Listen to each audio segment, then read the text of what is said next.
Hello বন্ধুরা, আপনারা সবাই কেমন আছেন? অনেকদিন পর আমি আমার আউটডোর হবি গার্ডেনের ভিডিও আপনাদের কাছে হাজির করলাম। এখানে হচ্ছে টমেটো, বিনস হয়ে রয়েছে আর হচ্ছে বিভিন্ন ধরনের শাকসবজি হচ্ছে বর্তমানে। এটা হচ্ছে ফ্রেশ বিন আর এটা হচ্ছে কুকুম্বার। দেখতে পাচ্ছেন কতটা সুন্দর হচ্ছে। আমার গার্ডেনিং করতে খুবই ভালো লাগে। আর হচ্ছে আমি আউটডোর, ইনডোর ২ টাই করি। আ আর এখানে হচ্ছে ধনিয়া পাতা হারভেস্ট করেছি। এগুলো হচ্ছে চেরি টমেটো।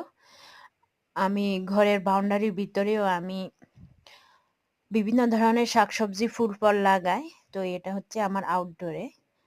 খুবই ভালো লাগে কারণ হচ্ছে এগুলো 100% অর্গানিক। এই যে দেখতে পাচ্ছেন অনেক চেরি টমেটো হয়ে রইছে। আর এগুলো হচ্ছে বিনস। বিভিন্ন ধরনের ৩-৪ আইটেমের বিনস রয়েছে আমার গার্ডেনে। সো গাইস, আপনাদের কেমন লেগেছে অবশ্যই কমেন্ট করে জানাবেন। আর এটা হচ্ছে ফুল। Thank you.